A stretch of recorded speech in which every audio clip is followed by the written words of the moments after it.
I think the industry partner world and federal labs coming together and just kind of having that synergy, I hate for lack of better words, business words, right? Synergy of all of us working together can really produce some solutions that we have never dreamed of.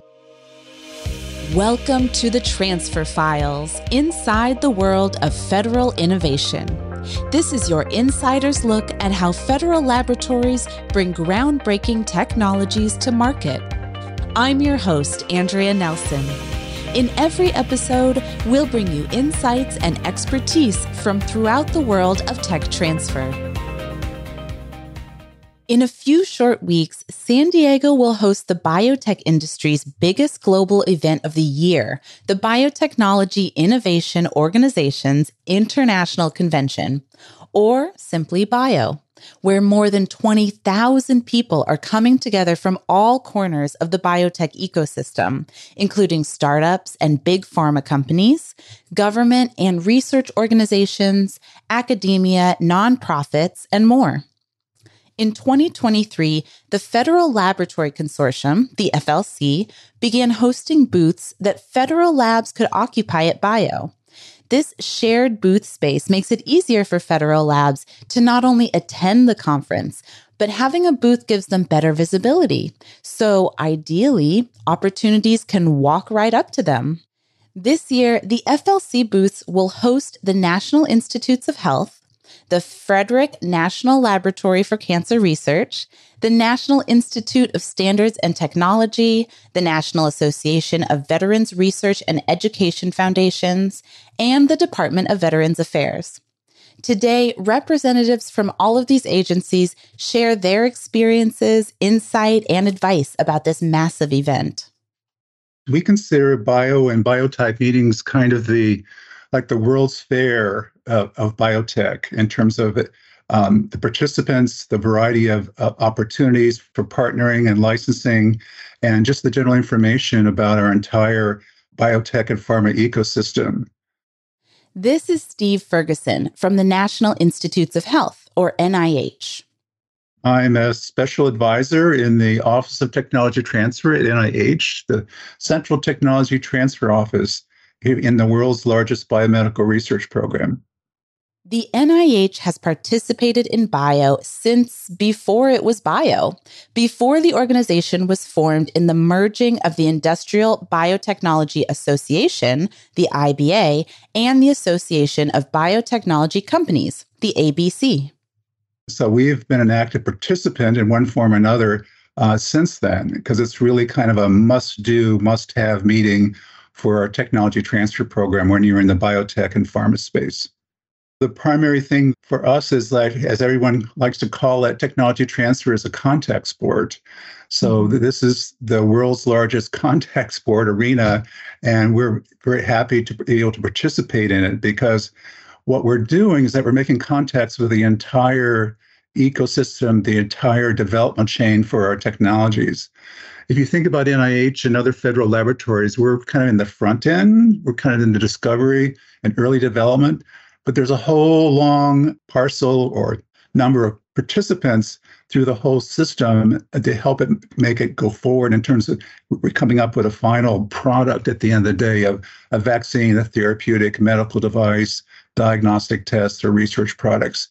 So we're able to see the whole thing at one conference, both the manufacturing, regulatory affairs, policy issues, all the things that impact how we do our job, but maybe we don't have daily contact with.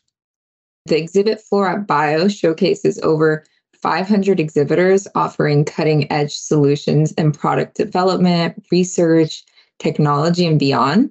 This opportunity helps participating labs build new partnerships, expand services, enter new markets, and drive growth. This is Jamila Mavrakis, the FLC's partnerships manager. She helps the lab representatives prepare for the conference. And during BIO, she's right alongside the labs in the FLC booth space, forming their own sort of federal T2 neighborhood in the exhibit hall. This year, NIH, Frederick National Lab, NIST, NAVREF, and VA are all part of the FLC shared booth space. FLC's presence at BIO offers a cohesive platform, fostering seamless networking opportunities for attendees with federal labs. This unified approach, featuring a shared space, proves invaluable as agencies can readily access each other's opportunities and facilitate connections within the booth space. Given Bio's immense scale, this collective front prevents misconnections that might otherwise occur if on opposing sides of the convention center. The FLC serves as a bridge, facilitating seamless connections not only with the labs on site, but also with other federal labs not in attendance. It was truly heartening to hear from several attendees last year about the significance of our unified front, emphasizing the value we bring to fostering meaningful interactions at the event. Here's Steve Ferguson again from the NIH. So with this, it helps us sort of unify the whole idea of working with one federal lab. You have the opportunity of working with multiple federal labs, particularly in the area of medical healthcare. There's a lot of opportunities. So we kind of see this as a synergy, kind of a even more incentive for collaborators, companies, pharma companies as well, to sort of work with us in terms of the federal sector, because we're all going to be in one location, and this is the federal sector on the exhibit hall. That support and unity can be especially helpful for agencies attending for the first time.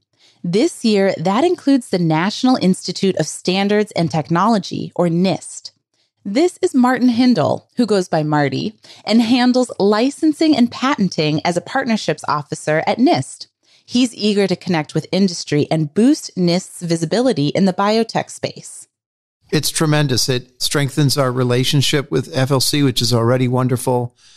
Again, it gives us an entree into the larger bio world and a chance to showcase our interesting technologies and to describe our process and hopefully have some great one-on-one meetings.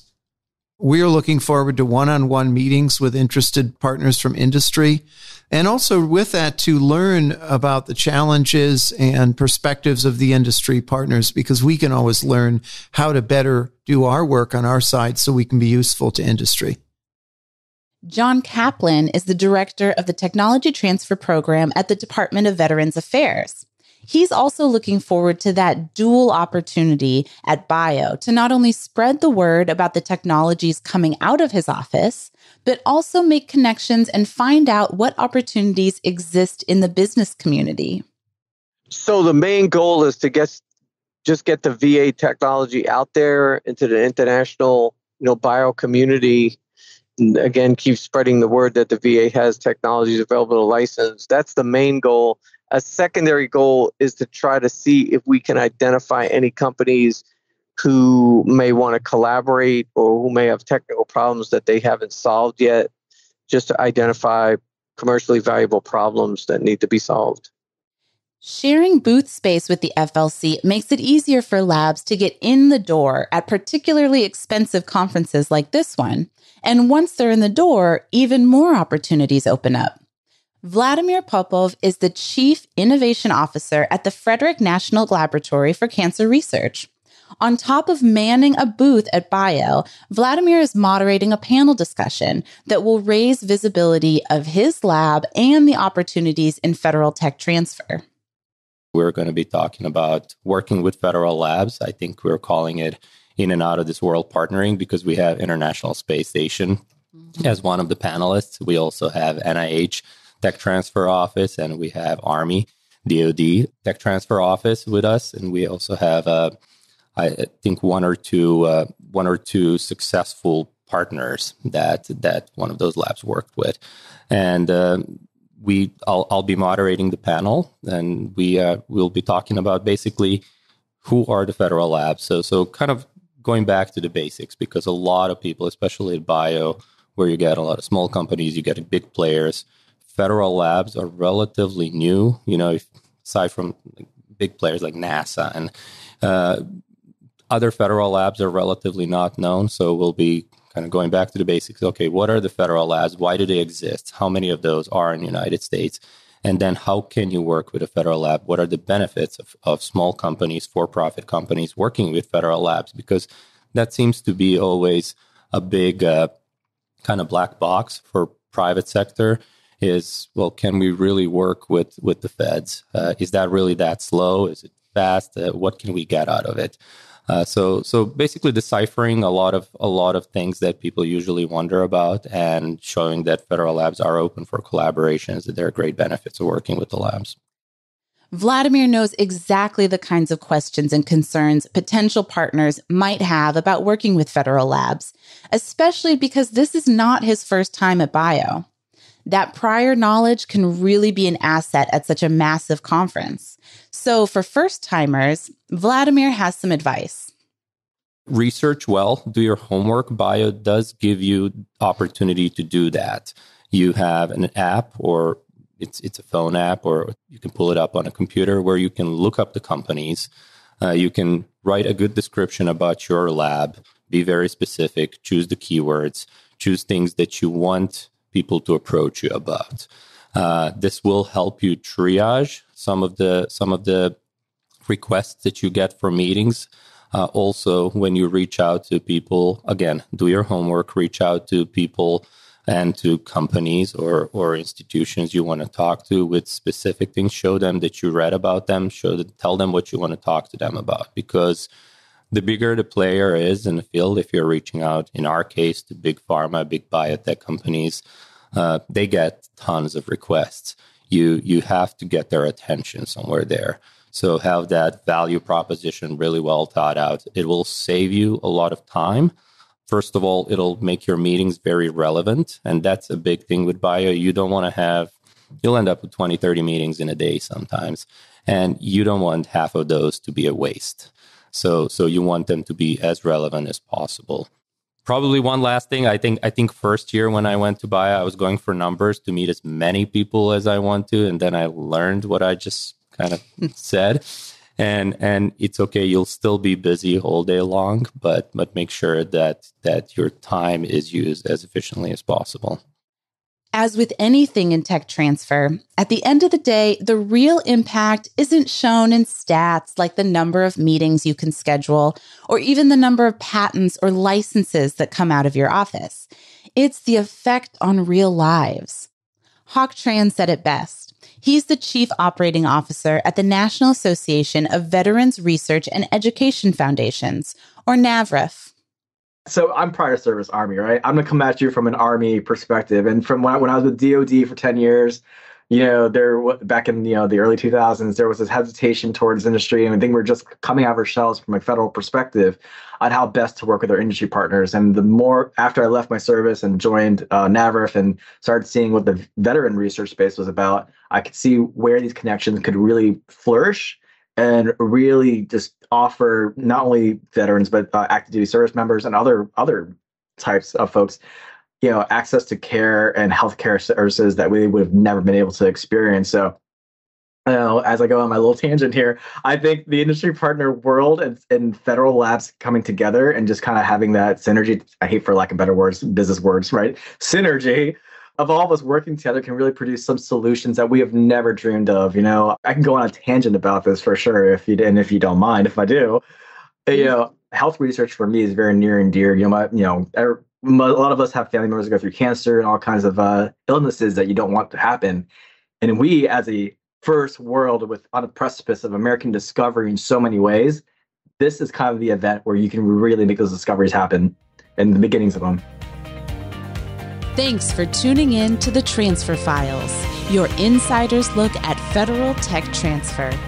Don't forget to like, subscribe, and stay connected for more episodes exploring how hundreds of government laboratories and countless industry partners are driving innovations that shape our lives.